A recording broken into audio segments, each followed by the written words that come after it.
The hospital room was too quiet. Not the calm kind of quiet, the scary kind. Machines beeped softly, white walls felt cold, the smell of medicine filled the air. Amara held her big stomach with both hands. She was 7 months pregnant. Her baby kicked gently as if asking, "Mama, are you okay?" But Amara was not okay. Her father was lying on the bed in front of her. Chief Obinna Okafor. The doctors had just walked out. One of them shook his head slowly. "I'm sorry," the doctor said. "We did everything we could." Amara felt the world spin. "No, no, no," she whispered. Her legs gave way, she fell to her knees beside the bed. "Daddy, please wake up," she cried. "You promised to see your grandchild?" But her father did not move. His eyes were closed, his chest was still. Chief Obinna Okafor was dead. Something even worse happened. Amara was still wearing the same black dress. Her eyes were swollen from crying, her body felt heavy, tired, and broken. She had just returned to the house she shared with her husband. The house was silent. Too silent. She expected comfort, a hug, kind words. Instead, she saw suitcases by the door. Her husband, Kunal, stood in the living room, his face was hard, cold. Beside him stood another woman. Tall, well-dressed, smiling. Amara's heart dropped. "Kunal," Amara said softly, "what is going on?" Kunal did not answer at first. He crossed his arms. Then he said the words that shattered everything. "I want a divorce." The room went silent. Amara felt like she had been slapped. A divorce?" she repeated. "I just lost my father." Kunal looked away. "And you are pregnant," he said flatly. "I know." The woman beside him smiled wider. Amara's hands began to shake. "Why?" Amara asked. "Why now?" Kunal finally looked at her. "I'm tired," he said, "tired of pretending." Then he pointed at the woman. "This is Saad, she understands me." Amara gasped. The baby kicked again. Harder this time. You brought her into our home?" Amara cried. Kunal nodded. "I'm marrying her," he said. Amara's world collapsed. She grabbed the edge of the table to stay standing. But your child," she said, touching her stomach. "Our child?" Kunal laughed. A short, cruel laugh. "That child is your problem now," he said. Saad stepped forward. "Pack your things," she said sweetly. "This is my house now." Tears streamed down Amara's face. She could not breathe. She had just buried her father. Now her husband was burying her marriage. And her future. Amara turned and ran out of the house. Barefoot, crying, broken. As she stood outside under the dark sky, holding her stomach, she whispered, "Daddy, if only you were here." She did not know this yet. But her father had left behind a secret. A secret so big it would change everything. And the people who hurt her would soon regret it. As Amara cried in the night, a black luxury car slowly stopped across the street, and a man stepped out, watching her closely. The black car did not move. Its engine stayed on, humming softly in the night. Amara did not notice it at first. She was too busy crying. She sat on the cold pavement, holding her stomach, rocking back and forth. "My baby. I'm sorry," she whispered. "Mama will protect you." Suddenly the car door opened. A tall man stepped out. He wore a simple black suit, no flashy jewelry, no loud shoes. But something about him felt powerful. He walked slowly toward Amara. "Madam," the man said gently, "please don't be afraid." Amara looked up, startled. Her eyes were red, her face wet with tears. "Who are you?" she asked, pulling back slightly. "My name is Mr. Adewale," the man said. "I worked for your father." Amara froze. "My father?" she repeated. "How do you know my father?" Mr. Adewale knelt beside her. "I have known Chief Obinna Okafor for over 30 years, he said softly. "He asked me to watch over you, especially tonight." Amara shook her head. "This is not the time for jokes," she said. "My father is dead." Mr. Adewale nodded.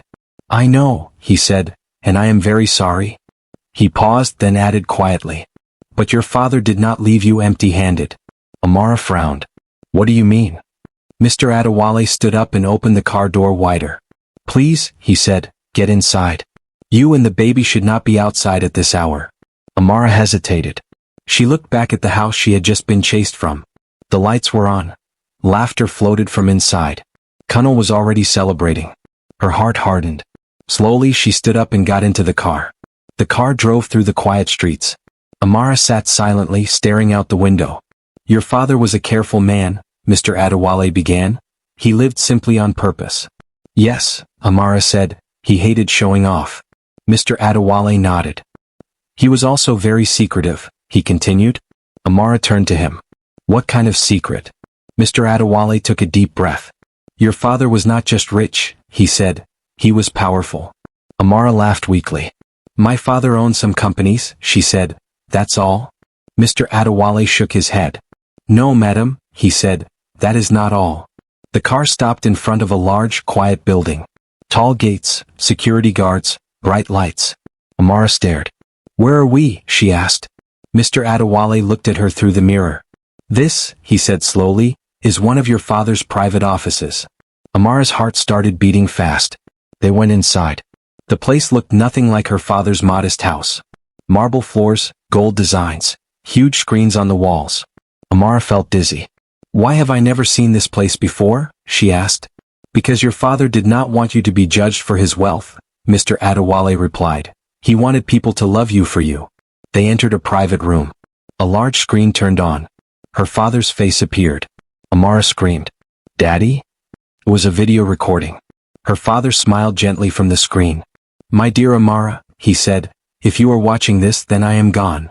Amara covered her mouth. Tears poured down again. I hid many things from you, her father continued, not because I didn't trust you, but because I wanted to protect you. He paused. Everything I own, all my companies, all my money. Amara's breath stopped. I leave all of it to you.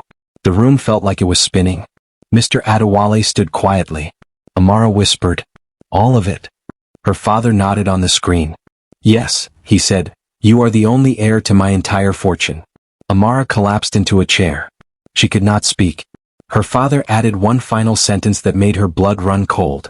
Be careful, he warned, because once they find out, even your own husband may turn against you. Amara's phone suddenly buzzed loudly. A message flashed on the screen. It was from Kunal. We need to talk. I know something about your father. Amara's hands trembled. How did Kunal find out, and what would he do next? Amara stared at her phone. Her heart beat fast, too fast. We need to talk. I know something about your father. Kunal's message burned on the screen. Her hands shook. How could he know? She whispered. Mr. Adewale noticed her fear. Who sent that message? He asked calmly. My husband, Amara replied. My ex-husband. Mr. Adewale's eyes hardened. He should not know anything, he said. Your father kept his life hidden very well. Amara swallowed. But Kunal is not stupid, she said. He always wanted money. He always asked questions. Mr. Adewale nodded slowly. That is why your father warned you, he said. Greed makes people dangerous. That same morning, Kunal could not sleep. He paced around the living room. Saad sat on the couch, sipping tea. You are restless, she said. What is wrong? Kunal stopped walking. I went to the hospital last night, he said. I overheard something. Saad frowned. Overheard what? Kunal lowered his voice. Doctors, security men, they were calling Amara's father, sir, with respect, he said, not like a normal old man. Saad leaned forward. So I did some digging, Kunal continued. I called an old contact from the bank. Saada's eyes widened. And? Kunal smiled slowly. That man was not just rich, he said. He owned things people don't even know exist. Saada's teacup shook slightly. You mean, big money? Kunal laughed. Not big, he said, huge. Saad stood up quickly. Then why did you divorce her? She asked sharply. Kunal's smile faded. I didn't know, he said. Silence filled the room. Saad crossed her arms. So what now? She asked. Kunal picked up his phone. I fixed my mistake, he said. Back at the private office, Amara stared at the video of her father again. I wish you told me, she whispered. Mr. Adewale spoke softly. He wanted you to have a normal life, he said. Even your husband was tested. Amara's eyes filled with tears. So he knew Kunal was fake? She asked. Mr. Adewale nodded. Yes, he replied, and Kunal failed. Just then security rushed in. Sir, one guard said to Mr. Adewale, someone is at the gate. Mr. Adewale frowned. Who? The guard hesitated. Your husband, madam. Amara froze. Her stomach tightened. The baby kicked again. Tell him to leave, she said quickly. But before the guard could move, Kunal's voice echoed from outside. Amara, he shouted, please? I just want to talk. Amara stood up slowly. Her heart hurt, her body was weak. But something inside her was changing. Strength. She walked toward the window and looked down. Connell stood there. No smile. No pride. Only fear. And regret. He fell to his knees. Amara, he cried, I made a mistake. Amara's eyes widened. Mr. Adewale looked at her. Do you want him removed? He asked. Amara hesitated. She placed a hand on her stomach. Then she said quietly, let him speak. The door opened. Connell walked in slowly. He looked smaller, broken. He knelt in front of her. I'm sorry, he said crying. I didn't know who your father really was. The words hit Amara like fire. She stared at him. So, she said slowly, you left me because you thought I was poor. Connell couldn't answer. Behind him, Saad suddenly appeared at the door. Her eyes were wide with shock as she took in the luxury around her. What is this place? She whispered. Amara turned to look at her. And in that moment, everything changed. Would Amara forgive Connell? Or would she finally show him the power he threw away? Amara looked from Connell to Saad. Both of them stood in front of her now. One was her husband by law. The other was the woman who replaced her. Her heart felt heavy but her face stayed calm. Too calm. Why are you both here? Amara asked quietly. Connell wiped his tears. I came to apologize, he said. I came to fix my mistake. Saad laughed nervously. Fix what mistake? She asked. You already divorced her. Connell turned to her sharply. Please, he said, not now. Saada's eyes flashed with anger. So this is it? She snapped. You beg her because of money? Amara felt a sharp pain in her chest. So you admit it? Amara said slowly. It was about money. Connell looked down.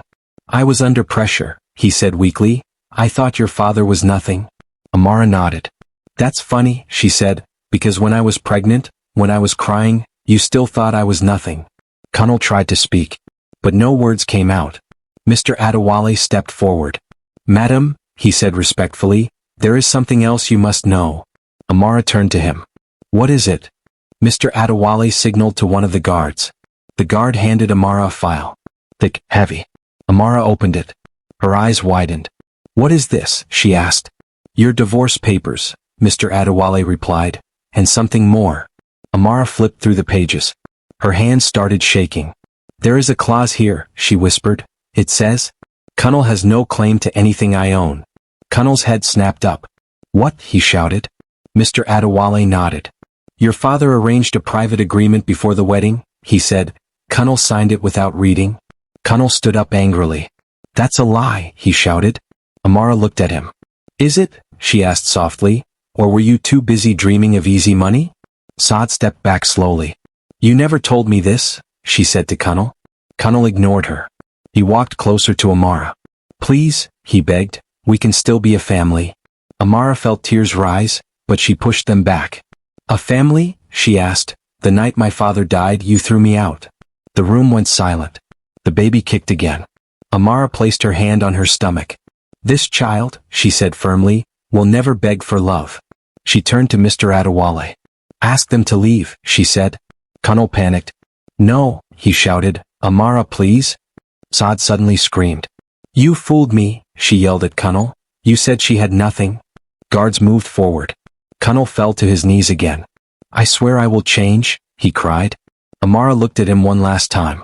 This is not about change, she said. This is about consequences. The guards dragged Connell and Saad toward the door. As Connell was pulled away, he shouted one last thing. You think this is over? He yelled. You don't know what you're stepping into. The door slammed shut. Amara's heart pounded. Mr. Adewale looked worried. What did he mean? Amara asked.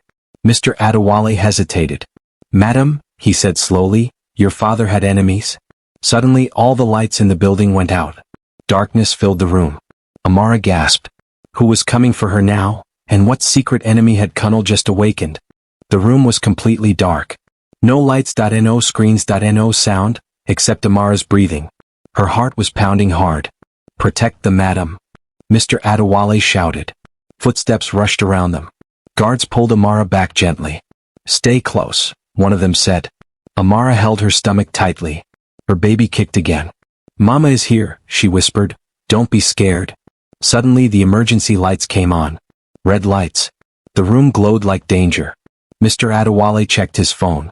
No signal, he said. They jammed the network. Amara's eyes widened. Who did this? She asked. Mr. Adewale looked serious. Your father had business rivals, he said. People who wanted his empire. Just then bang.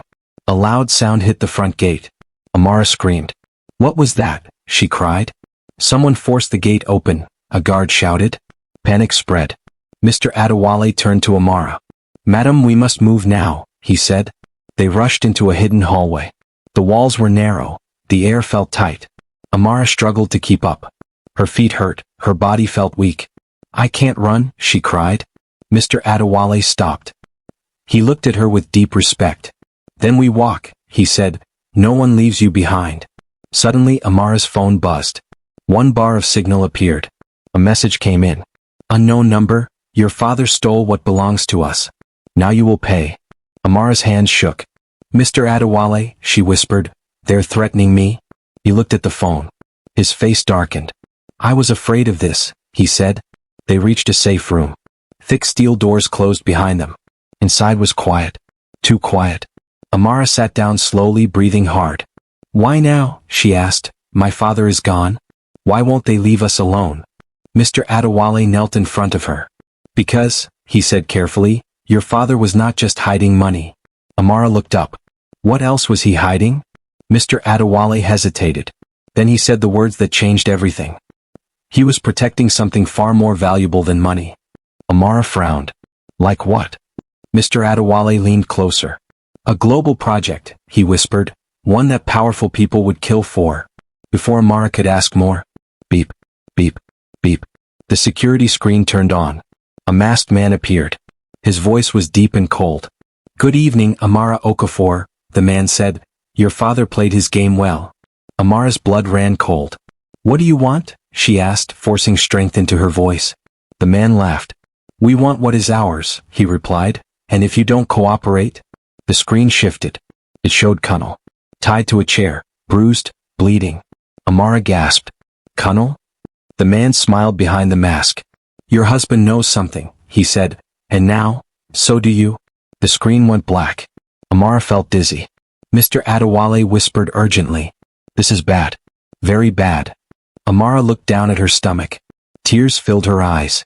Her enemies were closing in. And the man who broke her heart was now part of the danger. Would Amara save Kunnel, or let him face the consequences of his greed? Amara could not breathe. The image of Kunnel tied to a chair kept flashing in her mind. Bruised, bleeding, afraid. This was the same man who divorced her while she was pregnant. The same man who humiliated her. The same man who chose another woman over her. And yet, he was still the father of her child. Amara pressed her hand against her chest. Why are they using him? She asked in a broken voice. Mr. Adewale stood still, his jaw tight. Because he is weak, he said, and weak people talk. Amara looked at him sharply. Do you think Kunnel knows something? She asked. Mr. Adewale hesitated. I believe he overheard things, he replied. Your father once warned me about loose ears. Amara stood up slowly. Her legs were shaking. They are doing this because of me, she said, because I am his daughter. Mr. Adewale nodded. Yes, he said softly. They want to force you to reveal what your father never did. Amara wiped her tears. What exactly did my father leave behind? She asked. Everyone wants it. Everyone is ready to kill for it. Mr. Adewale took a deep breath. Your father built a system, he said, a network of companies, technology, and influence. He lowered his voice. It controls money flow across countries, he continued. Quietly, legally, powerfully. Amara's eyes widened. That's why he was a secret, she whispered.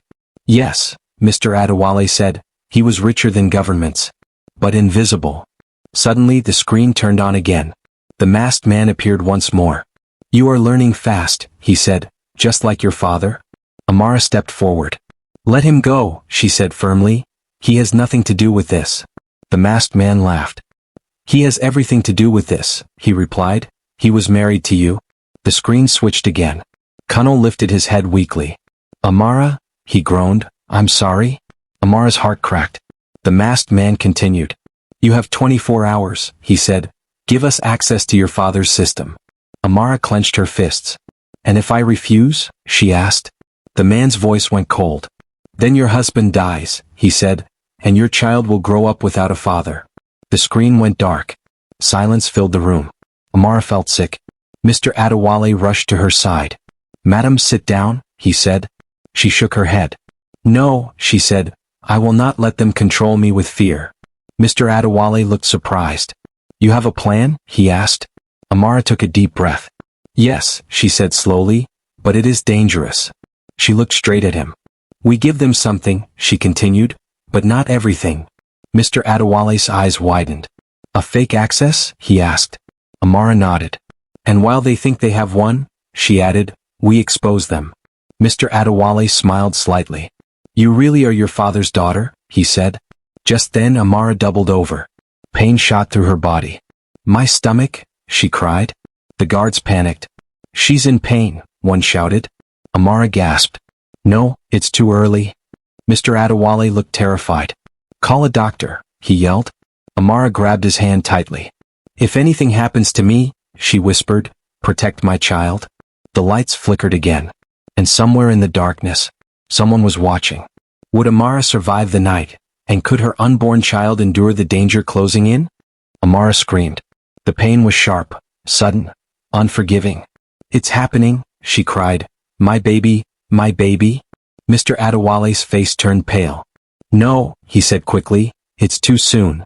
Guards rushed around the room. Doctor, someone shouted. Get a doctor now.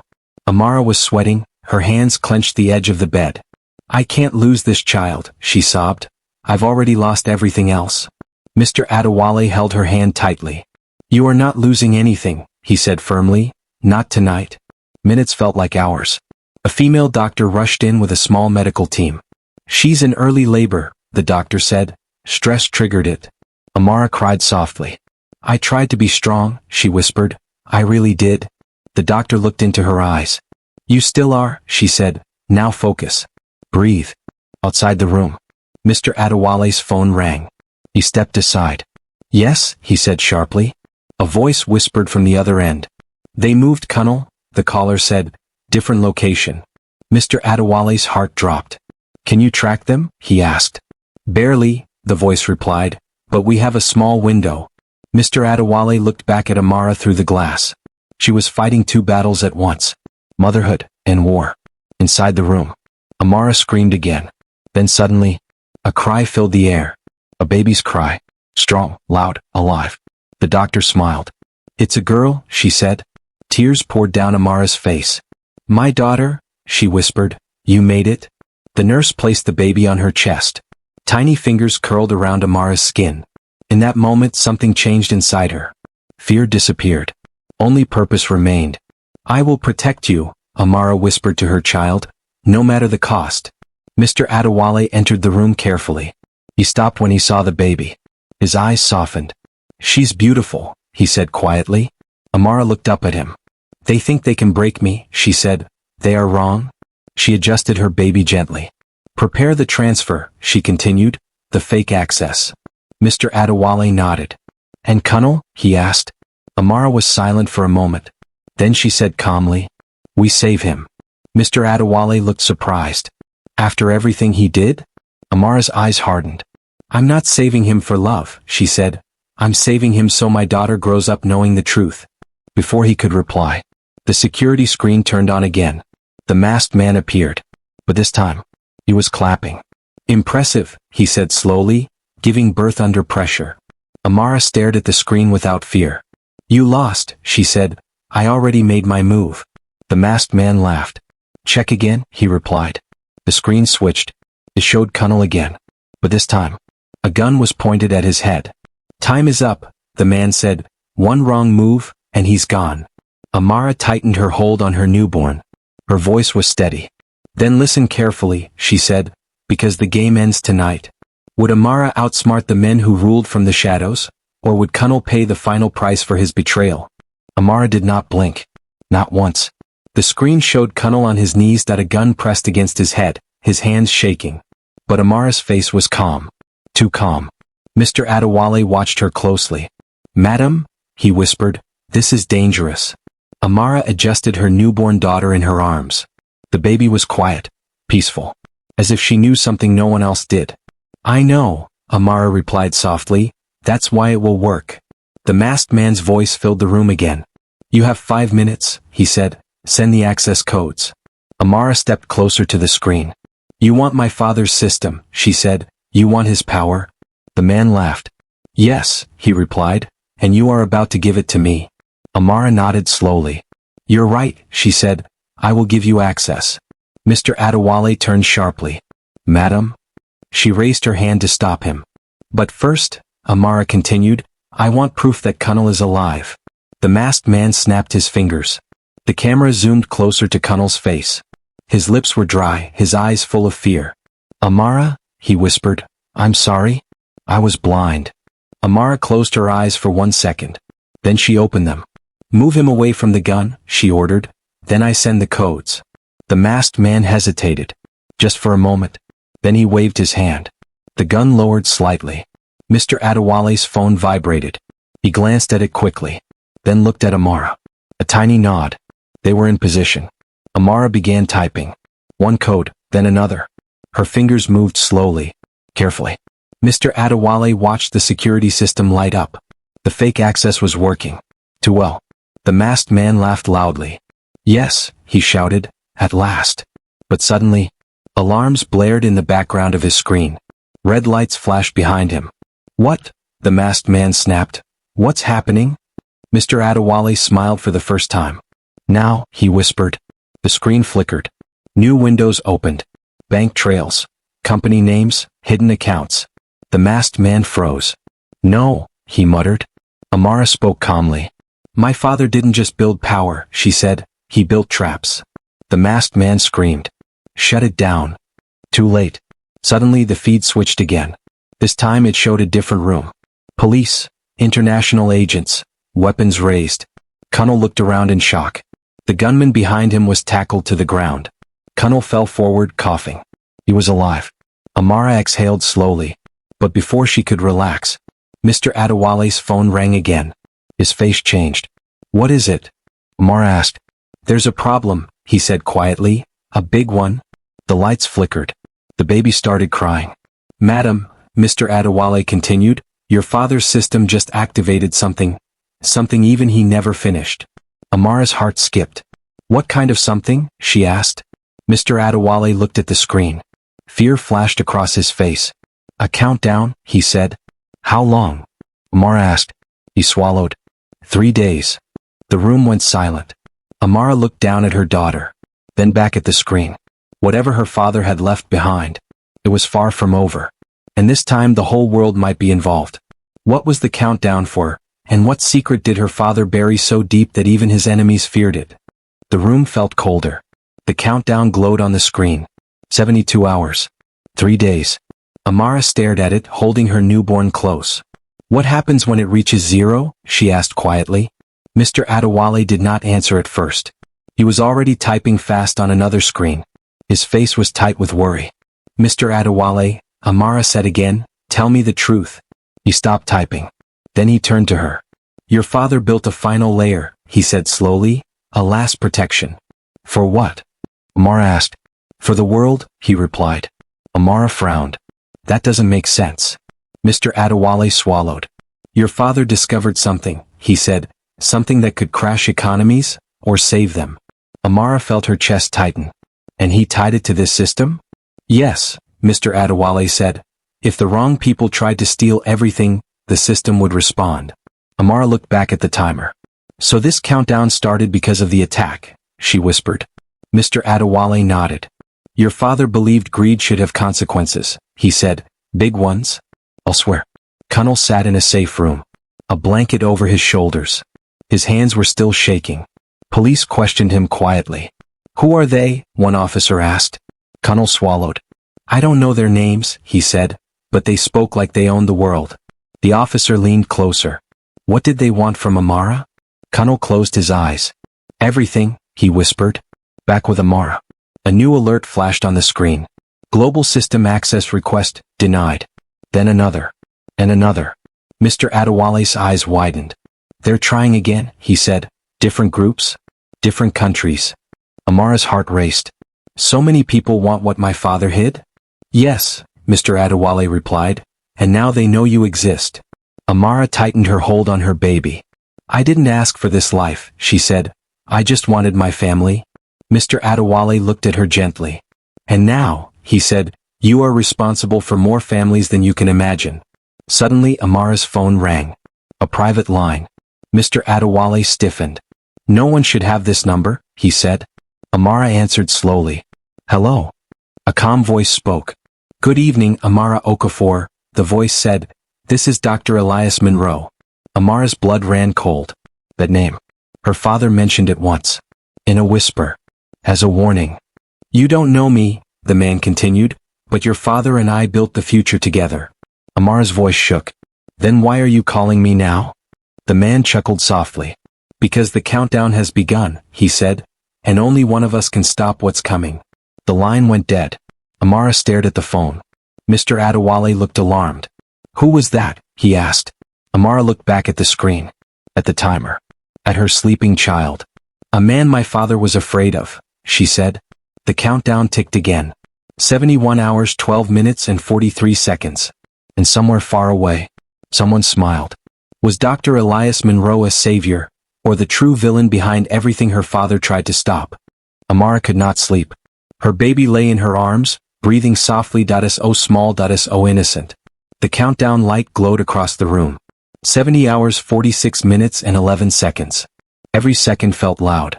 Mr. Adewale stood by the window, speaking quietly to someone on a secure line. They are moving assets already, he said. Yes, faster than we expected. Amara looked up. Who? She asked. Mr. Adewale ended the call and turned to her. People connected to Dr. Elias Monroe, he replied. He is waking up old networks. Amara's chest tightened. Then he really is involved, she said. Mr. Adewale nodded. Your father trusted him once, he said, until something went wrong. Amara shifted her baby gently. What went wrong? She asked. Mr. Adewale hesitated. Power, he said finally. Your father believed power should protect people.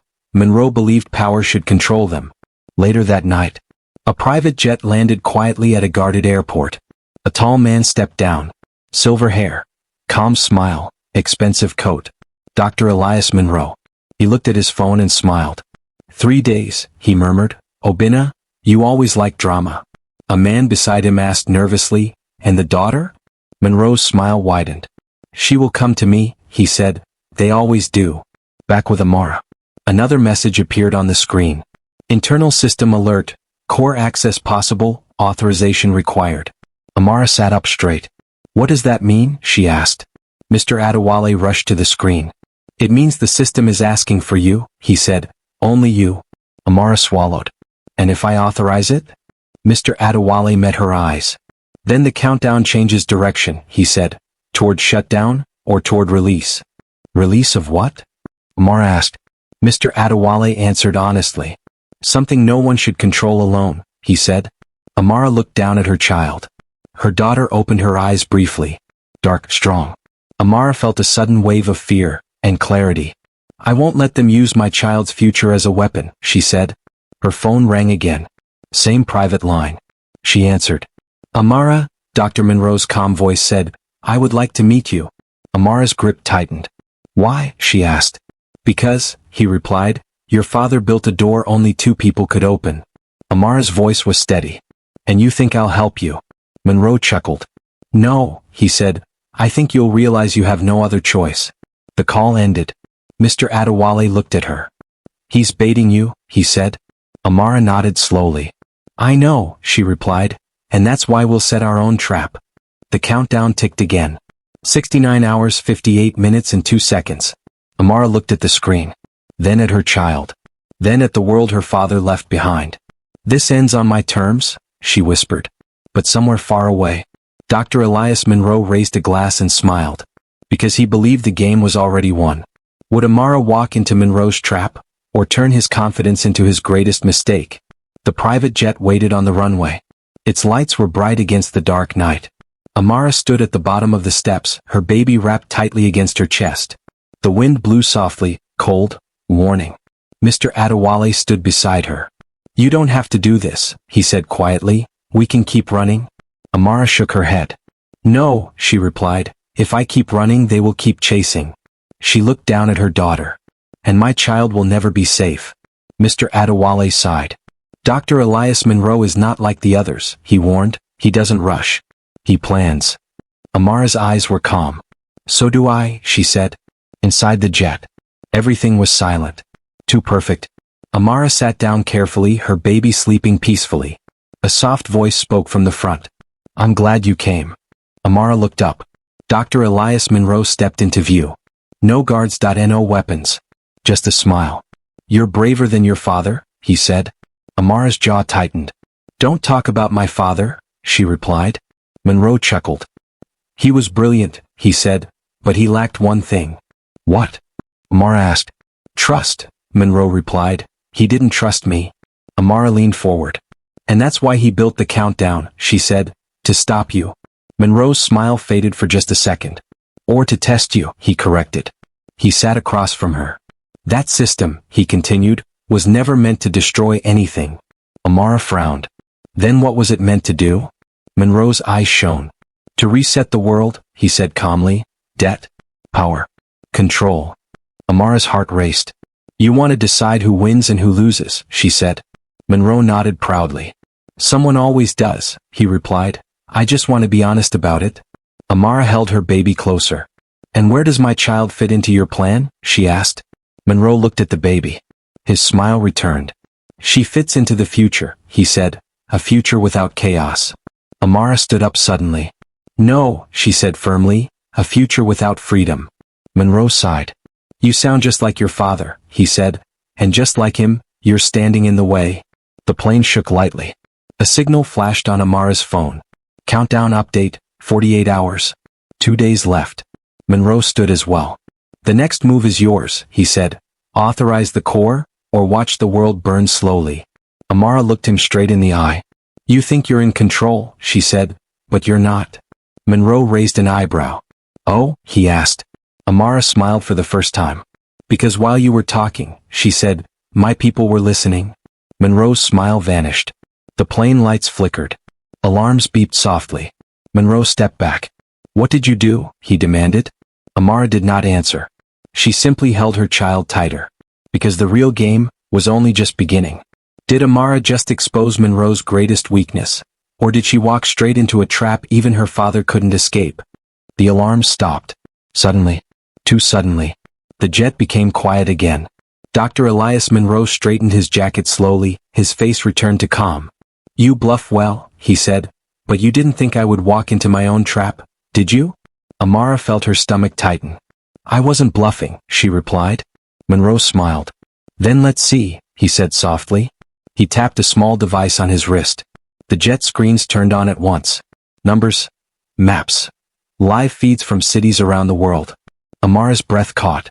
Banks, power grids, airports. All connected. All this, Monroe said, spreading his hands, is already moving. Amara shook her head. That's impossible, she said. My father would never allow. He didn't, Monroe interrupted. He couldn't. Amara looked at him sharply. What do you mean? Monroe leaned closer. Your father didn't finish the system, he said. He died before he could. Amara's heart skipped. So the countdown, she whispered. Isn't protection, Monroe finished. It's instability. Amara felt cold. If it reaches zero without guidance, Monroe continued, markets crash. Governments panic. People suffer. Amara's hands shook. And you want me to stop it, she said. Monroe nodded. By authorizing the final alignment, he replied. With me? Amara looked down at her daughter. Her baby stirred softly. So this is it, Amara said. You create the problem, then sell yourself as the solution. Monroe smiled approvingly. Your father used to say you were smart, he said. He was right. Amara looked up. But he also taught me something else, she said. Monroe raised an eyebrow. And what is that? That anyone who rushes you, Amara replied, is hiding the truth. She tapped her phone. Mr. Adewale's message appeared. Found it? The missing layer. Amara's heart jumped. Monroe noticed her reaction. What did you find? He demanded. Amara smiled faintly. My father didn't finish the system, she said, but he finished the choice. Monroe's smile cracked. What choice? He asked sharply. Amara's phone buzzed again. Countdown update. 36:00:00 secondary protocol unlocked. The jet shook lightly. Monroe stepped back. No, he whispered. Amara stood up, her voice steady. You thought you were the final key, she said, but my father made sure I was. Monroe's eyes darkened.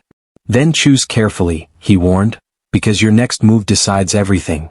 Amara looked at the screen, at the countdown, at her child, and realized the truth was bigger than revenge, bigger than power. The plane began to descend, and Amara knew, whatever she chose next would change the world forever. What was the secondary protocol, and would activating it save the world, or destroy everything her father tried to protect? The jet touched the ground slowly, smooth, silent, heavy with tension.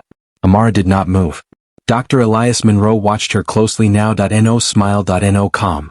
Only fear hiding behind control. The screen in front of them glowed brighter. Countdown, midnight. 1 day left. The words felt loud in Amara's chest. This is where it ends, Monroe said quietly. One decision. One signature. Amara stood up slowly, her daughter still in her arms. You've been lying since the beginning, she said. Monroe laughed softly. I've been honest, he replied. You just didn't like the truth. Amara shook her head. No, she said, you told your truth. Not my father's. She tapped the screen. The system responded. A new file opened. Her father's face appeared again. Older, tired, but peaceful. Monroe froze. No, he whispered. Chief Obinna Okafor spoke calmly from the screen. If you are seeing this, then Monroe has finally shown his hand. Amara felt tears burn her eyes. Her father continued. Monroe believes the world must be controlled to survive. I believe people must choose, even if the choice is painful. The screen shifted. Blueprints appeared, data paths, failsafes. Mr. Adewale's voice came through Amara's earpiece. Madam, your father split the system, he said. One half destroys control, the other returns power to nations, slowly, safely. Monroe shouted. She can't activate that alone. Amara looked at him. Yes, she said calmly, I can. The system requested confirmation. Secondary protocol, activate, warning, irreversible. Amara looked down at her daughter. So small. So fragile. This world, she whispered, will belong to children like you, not men who think fear is leadership. Monroe stepped forward desperately. If you do this, he said, you erase everything your father built. Amara met his eyes. No, she said, I finish it. Her finger hovered over the screen. The countdown paused. Midnight, frozen. The room went silent. Amara pressed confirm. The system accepted her command. Monroe collapsed back into his seat. Defeated. Outside, sirens grew louder. International agents surrounded the jet. Mr. Adewale's voice returned. It's done, he said. Part 1 is complete. Amara closed her eyes. She had won the first war. But she knew. The world had just changed. And consequences were coming. She held her daughter closer and whispered, this is only the beginning. Subscribe to this channel to support our growth and be ready for part 2, where the real aftermath begins.